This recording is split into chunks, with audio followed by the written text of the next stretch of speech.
Well, speaking of immunity, as temperatures drop and sniffles are on the rise, it's often our little ones who bear the brunt of seasonal bugs. Now, joining us today is Dr. Anisa Vahed, a pediatrician and mom who understands firsthand how challenging it can really be to keep our kids healthy during winter. Now, from coughs to colds to boosting immunity, she is here with some practical tips and expert advice on how to protect your little ones through the chilly months. And Doc, I know many people are looking at you going, please help me. It's been a tough time, and we just spoke about the fact that this time of year gets crazy. It's really gone mad very quickly, so quickly, and the kids are back at school, and they're literally, the bugs are just gone on a rampage between the kids and the poor parents and the families at home. They're back with a vengeance, but don't worry, help is on the way. But I've got to ask you, Doc, why are kids so vulnerable to getting sick and getting flu? So there's big two things. Winter season, so drop in weather between end of April to July, we see a whole bunch of bugs. I call it the petri dish of bugs. So they go through the families step by step, and it's literally, the kids are just struggling with it. And the other big issue is kids are just building up their immunity. So especially our kids under the ages of 6 months, they're still developing that immunity. So they haven't gotten strong like us adults, even though we're getting hit hard. But the kids are still just learning to grow. Absolutely. Okay, so let's distinguish the difference between the common cold and maybe something a bit more serious like the RSV, that virus. Yeah. So if we're looking at the big, I call it the big three: common cold, flu, and RSV. So common cold is normally the milder viruses, like rhinovirus, parainfluenza. People tend to get a bit of like snotty noses, mild coughs, mild symptoms, tends to linger for a few days.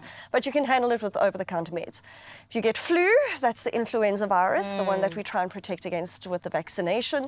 And that one is a rapid onset. So you can be fine in the morning and then look like you've been hit by a truck at night. Absolutely. Been there, done that. Yeah, so that one's the rough one, and that goes through 4 waves through the flu season. So if you get hit first wave, you still got second, 3, and 4 to kind of go through.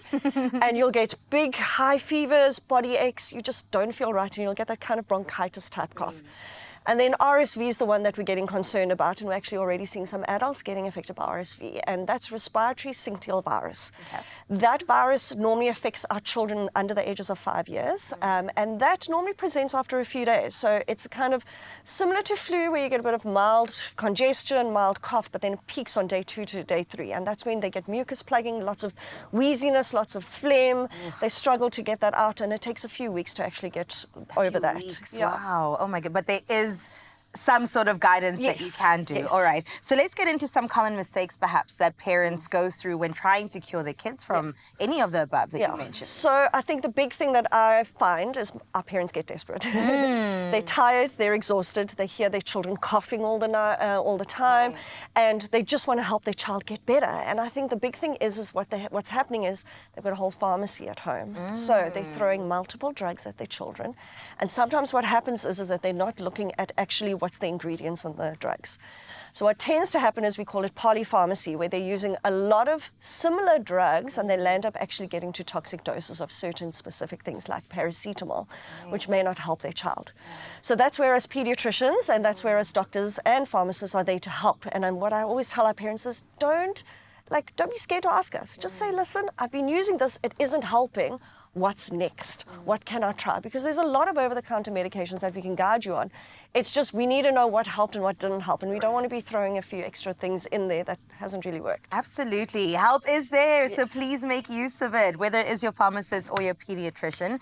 When it comes to prevention, Doc, what are some of the things that we can avoid? They say it's better than cure, so let's get into that. So prevention is always, we're trying to promote a healthy lifestyle. So teach our children how to have a good diet, so concentrate on a broad-based amount of vitamins, minerals, concentrate on maybe your vitamin C's, D's, irons, your gut health, so don't forget those probiotics. Maybe consider teaching your children how to cough properly, so coughing in their elbows, sneezing. Oh, that's a good one. I've had a few parents actually been teaching their children to wear a mask. So they come into the doctor's office wearing a mask because they're like, doctor, I'm not feeling well, I need to protect you and I need to protect my family against the bug. Simple measures. And definitely that will go a long way. Okay, so we've done prevention, we've done common mistakes. How about getting into some medication? Where can we go? So I always concentrate on telling my parents, get something good like a saline spray. Okay, we need to flush that gunks out. We need to flush that bug out. Right. So teach your children how to use those saline sprays, and don't be scared to use it. You can't really overdose on that. It's just saline. So learning how to use that, and always make sure, because our children are always getting sick, and when they get fevers, they really, really feel gross and horrible. And that's when making sure you've always got some good form of analgesia at home. So like something like with paracetamol, there's different flavors available, different dosing. Make sure you've chatted to your pharmacist and doctor and making sure of the dosing, so you know exactly what correct dose to give your child to kind of alleviate the pain. Oh, I love that. We've gone through all the steps, and don't worry, you will be sorted when it comes to this flu season. Doc, thank you so much for always pleasure. coming through and just relieving the parents just a little bit. Because from sniffles to sneezes, our little ones definitely deserve the very best care this winter and every winter. And for trusted advice on managing children's coughs and colds and also boosting their immunity, go ahead and visit beprepared365.co.za. That is your go-to guide for all things to do with family wellness. And while you're at your local pharmacy, make sure to ask about the ADCOCK INGRAM Winter Survival Pack. Now, this is a handy addition to your medicine cabinet for tackling those common seasonal sniffles as well as sneezes. And the best part, Mzansi, is that you stand a chance to win 2,000 Rand. All you have to do is reply to our competition post on the Expresso social pages and just answer this question. Do you often get a cough when you get sick, and how do you treat it? Yes, we welcome all answers and no judgment will be expressed. Don't forget to add hashtag #AdcockOTCWinter, and that competition does close this Sunday. T's and C's can be found on expressoshow.com. Thank you once again, Doc. My pleasure. We'll see you soon, I'm sure.